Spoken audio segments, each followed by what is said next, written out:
Supremo Tribunal Federal manteve a prisão dos acusados de enviar e-mails à corte com ameaças contra a família do ministro Alexandre de Moraes. As informações com a repórter Carolina Chaves.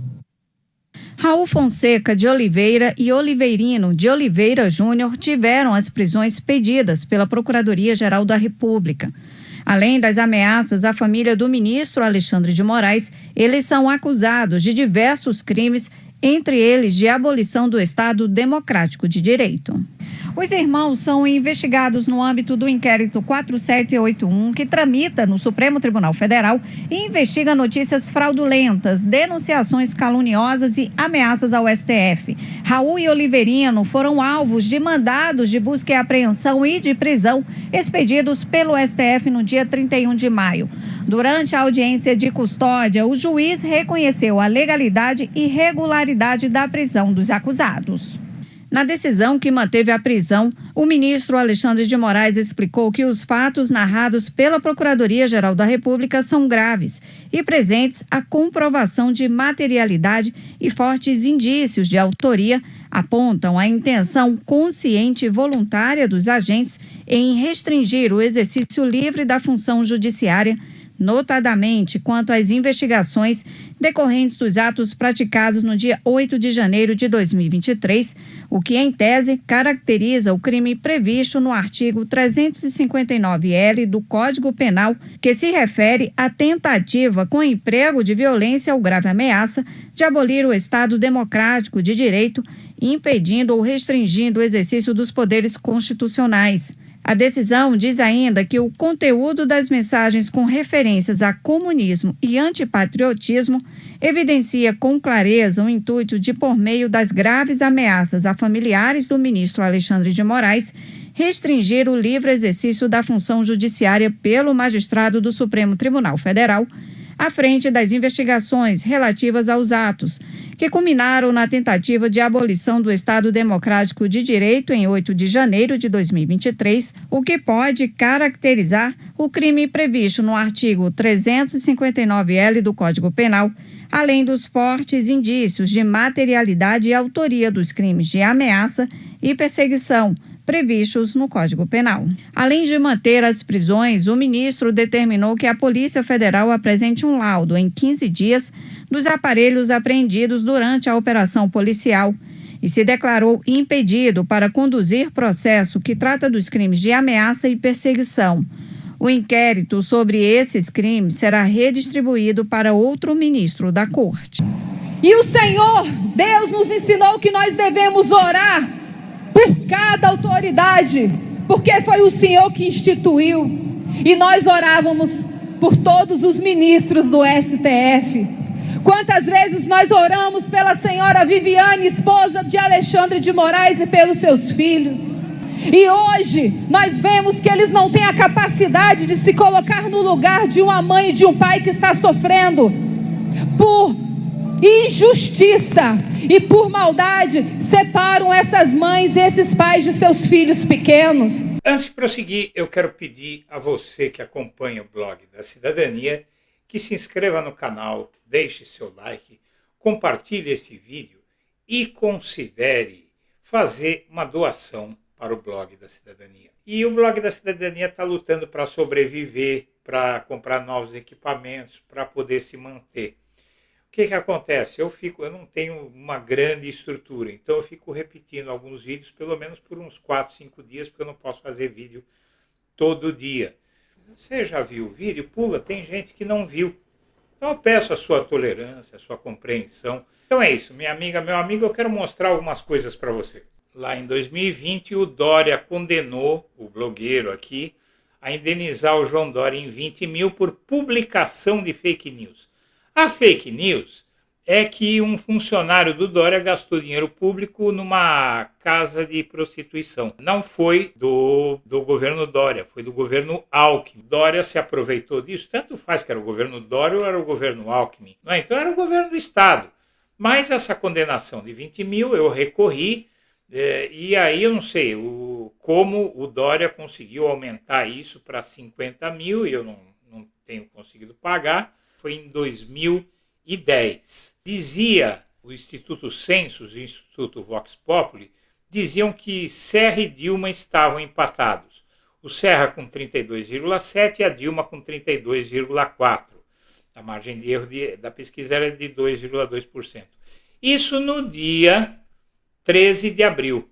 Sai a pesquisa Datafolha no dia 17 de abril e diz que o Serra tinha 10 pontos na frente da Dilma. Fui procurar 3 estatísticos, os 3 me disseram que tinha algo errado nessa pesquisa, que a diferença era muito grande para uma pesquisa só com 2 candidatos num período idêntico. Eu fui à Procuradoria-Geral Eleitoral, MSM era o movimento do Sem Mídia que eu fundei, era uma ONG.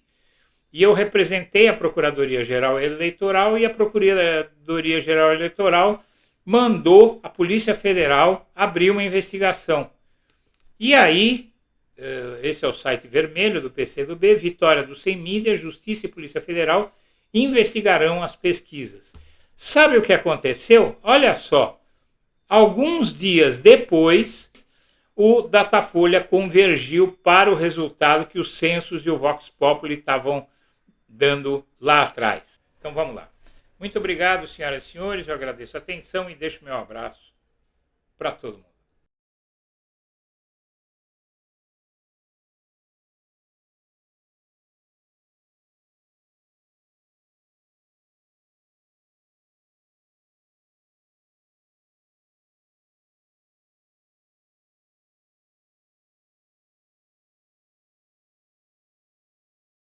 Bom dia, senhoras e senhores.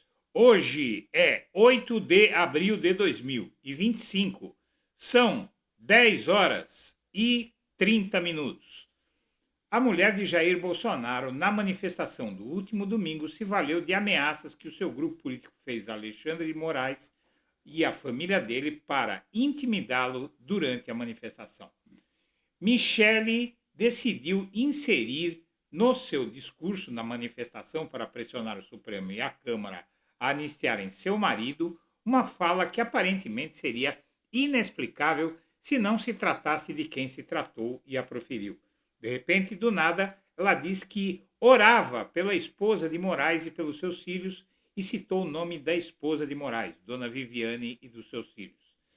Os suspeitos chegaram a detalhar o que pretendiam fazer com os filhos de Moraes, aqueles que foram presos em 2024 por ameaçarem a família.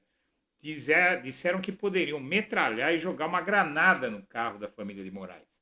Segundo denúncia da Procuradoria-Geral da República, os e-mails também citavam comunismo, antipatriotismo e até planos de degolar os familiares do ministro. As autoridades agora querem saber por que Michele inseriu a família do ministro em um discurso em que a acusou, junto com ele, de fazer mal aos patriotas que tentaram um golpe de Estado e às famílias deles. Senhoras e senhores, vamos em frente. A preocupação do Supremo com as ameaças aos familiares de Moraes vem de 2022. Segundo colegas do ministro na corte, a ação de radicais tem transformado a vida do futuro presidente do TSE, que era o Moraes em 2022, no inferno. Ministros do STF estão preocupados com Moraes. A família do relator dos inquéritos está sendo ameaçada e isso tira o sono do Alexandre de Moraes. Falaram em estuprar, matar. A vida do Alexandre é um inferno. Não pode atravessar a rua sem segurança, disse um colega do tribunal. No Supremo, os ministros costumam aturar a pancadaria dos radicais contra as decisões da corte. A coisa muda e fica feia quando os aloprados passam a atacar familiares e a vida pessoal dos magistrados. Os suspeitos de ameaçar a família de Alexandre de Moraes acabaram presos 2 anos depois.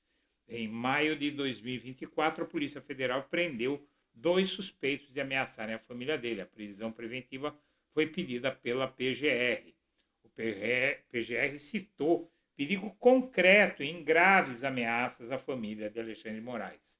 Gonet pediu a prisão com base em indícios razoáveis de ameaças de natureza violenta e monitoramento de parentes do ministro. Ele divulgou nota de seu gabinete em que justifica ter mandado prender 2 acusados de ameaçar os familiares nesta sexta-feira, dia 31 de maio do ano passado.